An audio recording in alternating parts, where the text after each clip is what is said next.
Good day, junior high, or really just 8th grade. Well, welcome back to our second installment of our flipped classroom. So I'm hoping that you guys will start to like this one just a little bit more, but one of the parts of this lesson will be opposite day. So if you would like to play opposite day, now is your chance. So this lesson is going to be a continuation of what we were doing before. Remember, that was solving simple equations. Simple equations being if we just had one variable like x minus 4 equals 12. We can figure this out simply on our own, but we need to start following rules and getting a process of how these things actually work. So before we jump into solving that, I want you guys to look at some key ideas. Now, these are things you know already, so it will sound silly for me to say them to you. So for example, for the addition property of equality, adding the same number to each side of an equation produces an equivalent equation, meaning if Zoe has 2 apples and Owen has 2 apples and we each give them 3 more, they both still have the same amount of apples as each other. A equals B, but also if you add C to both sides, they're both still equal. That's the important part, is that they stay equal. Now subtraction property is just the same. If Zoe and Owen both still have 2 apples, and then David comes by and eats one of their apples, one from Zoe and one from Owen, they still have the same amount of apples. Fancy that. If A equals B, then A minus C also is the same as B minus C. They're still balanced. It's all about this is balanced. Now, remember the thing I said about opposite day. I would like you guys to remember that addition and subtraction are inverse operations. Inverse means upside down, backwards, opposite. So, before we go on, what I need you guys to do is get a piece of paper, a piece of note paper, and write all this down on the top of your paper. I'll tell you what to write down. Go get your paper. Alright, now that you have your paper, I'm going to tell you some stuff I want you to write down. It may sound silly, but I want you to write these definitions down. So, if you'd please write on your paper, addition property of equality. Write that down. Addition property, even say DD period, just, and you can go, look at that, prop of equality, dot, dot, dot. And then write down if A equals B, then A plus C equals B plus C. These notes are really important. You're going to be turning these in tomorrow. And next you can write subtraction property of equality. So on your note paper, go sub prop of equality. Yay! And write if A plus or equals B, then A minus C equals B minus C. Okay, last thing I want you guys to write down is this box. I want you to write down, ding, ding, ding, if, or to remember, addition and subtraction are inverse operations. Write this down on your notes. You have 3 things. You have the addition property of equality, the subtraction property of equality, and the remember addition and subtraction are inverse equations. Write all 3 of those down.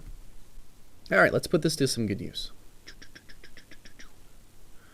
Let's solve equations using addition or subtraction. Now, if we are going to solve some equations, that means finding x, the value of x that makes the statement true. And by making the statement true, it means the left side will equal the right side. It'll be equal. That's why there's a giant equal sign there. So if we were to solve x minus 7 equals negative 6, ask yourself, what is the opposite of minus 7? Opposite day would tell you plus 7, silly teacher. Oh, so let's add plus 7 to both sides. So we add 7 to both sides. So negative 7 plus 7, like we see here, is just 0. And negative 6 plus 7 is 1. Remember the number line, for those of you who've forgotten, here's 0, and if we have negative 6, and then we plus 7, 1, 2, 3, 4, 5, 6, 7, we'll end up at plus 1 on this side. That was easy enough. So ask yourself, in this next equation, if we're going to solve y, or find out what value of y makes these sides equal, we have y plus 3.4 equals 0.5. What is the opposite of plus 3.4? Negative 3.4. So we could subtract 3.4 from both sides. And 3.4 minus 3.4 is 0. Now we just subtract negative 3.4 from both sides. So remember, if we have 0.5 minus 3.4, say we had a little number line, can make that up here. And here's 0, here is 1. So right here would be 0.5. Now if we're subtracting, that means we go left 3.4. So we go all the way this way, we're going to end up with a negative number. Now, that's why with subtraction, you always do the bigger absolute value minus the smaller absolute value. In this case, 3.4 minus 0.5, borrow. So 14 minus 5 is 9. And drop the 2 and take the sign of the bigger original number, 2.9. If you don't remember that, tomorrow in class we can go over that one. Now, it's very important that you guys see on this that they're checking each of these answers. Boom! They check it and they plug back in the number that we just got. They got that negative 2.9. Well, does negative 2.9 plus 3.4 check out? It does. Yay! Like above, when we got 1, that was a really easy one. Does 1 minus 7 equal negative 6? It checks out. Yay! Ding, ding, ding, ding. All right. We have one more example here, and this one involves pi. I hope you're not hungry. This equation reads, solve h plus 2 pi plus 3 pi. Now, we have h plus 2 pi equals 3 pi. So it's what plus 2 pi equals 3 pi's. So we can subtract 2 pi from both sides. Yes, you can just subtract straight up 2 pi, as it says here.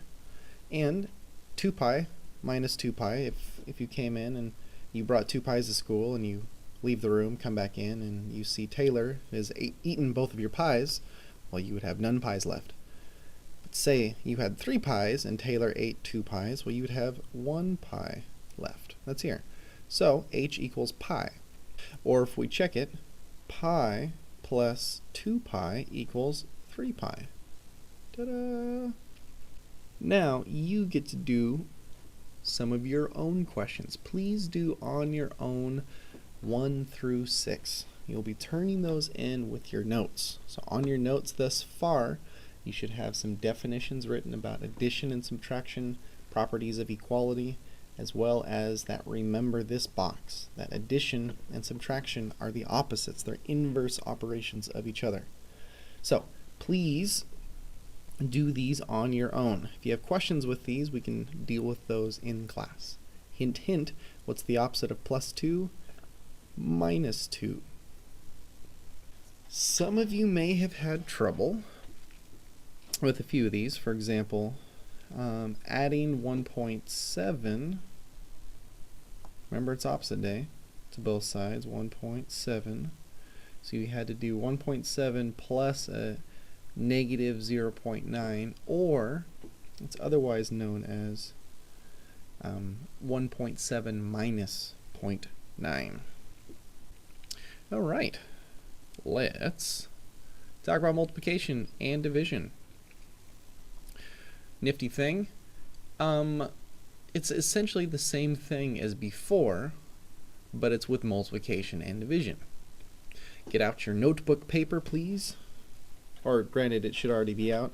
Underneath the 1 through 6 that you just did, continue on and write multiplication property of equality. on your piece of notebook paper.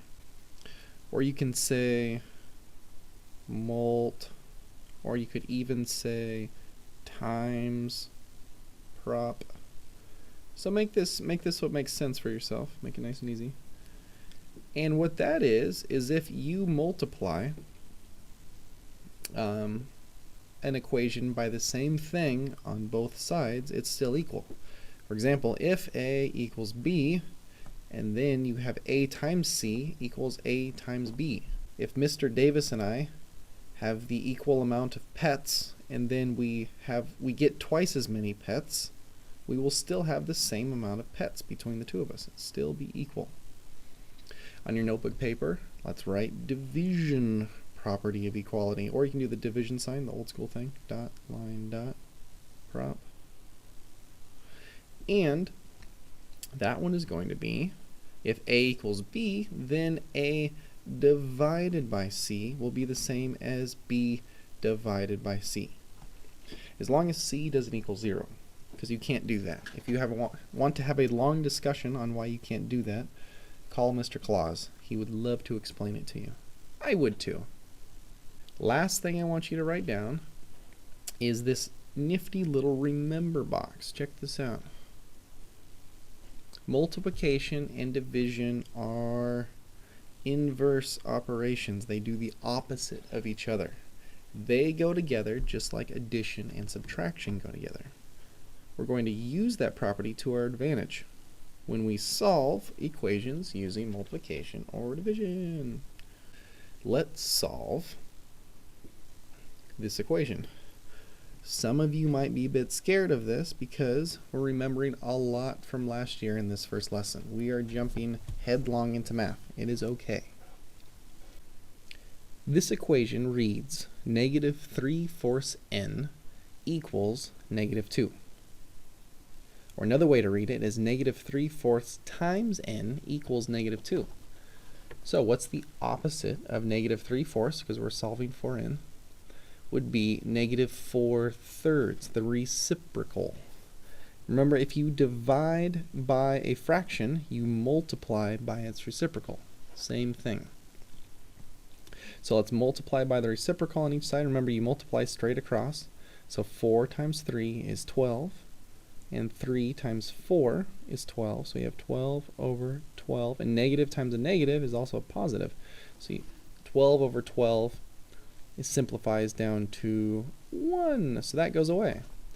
Now, on the other side, when you simplify, you have -4 times -2 equals -8. Sorry, +8. Then divided by 3, or as they wrote, 8/3. So your solution is n equals 8/3. Let's do an easier one. If we have pi times x equals 3 pi. We're solving for x, remember. So if we have pi times x, the opposite is divided by x. So divide both sides by pi. Now if we have the same term on top and the same term on bottom, like pi and pi, they cancel out. Or it's otherwise saying 3 times pi over pi, and we know that pi divided by pi is 1. 1 times 3 is 3. Again, pi divided by pi is 1, and 1 times 3 is 3. So x equals 3. Please, this is less problems. On your own, solve the equations. Remember, the opposite of y divided by 4 is y times 4.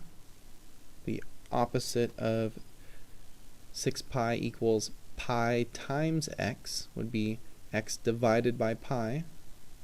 And lastly, the opposite of 0.09w is w divided by 0.09 on both sides.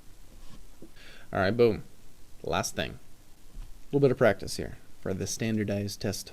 What they want you to see here is to remember our order of operations. Now, in this problem, we have what's the value of k? It makes the equation k plus 4 divided by 0.2 equal 5 true.